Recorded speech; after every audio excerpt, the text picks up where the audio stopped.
ஈரானில் ஏவுகணைகளை கையாள்வது அரசை பாதுகாப்பது என சக்தி வாய்ந்த அமைப்பாக அமெரிக்காவுக்கு பயம் காட்டிய IRGC என்ற இஸ்லாமிய புரட்சிகர காவல் படையின் தலைமையகத்தை ஏவுகணைகளை வீசி துவம்சம் செய்துள்ளது அமெரிக்கா.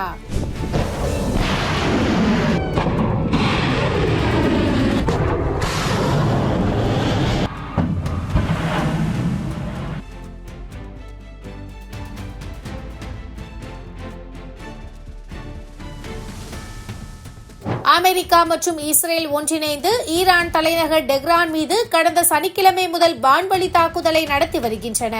இதில் ஈரானின் உச்சபட்ச தலைவர் கமேனி மற்றும் அவரது குடும்பத்தினர் உட்பட பலர் கொன்று குவிக்கப்பட்டுள்ளனர். இதற்கு பதிலடி தரும் விதமாக வளைகுடா நாடுகளில் உள்ள அமெரிக்க ராணுவ தளங்கள் மீது ஈரான் தாக்குதல் நடத்தி வருகிறது.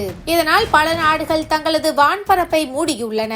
கூட்டு ராணுவ நடவடிக்கை மூலம் 48 ஈரானிய தலைவர்கள் கொல்லப்பட்டதாக அமெரிக்க அதிபர் டிரம்ப் அறிவித்துள்ளார். அது மட்டுமல்லாமல் ஈரான் போர்க்கப்பல்கள் மூழ்கடிக்கப்பட்டுள்ளன.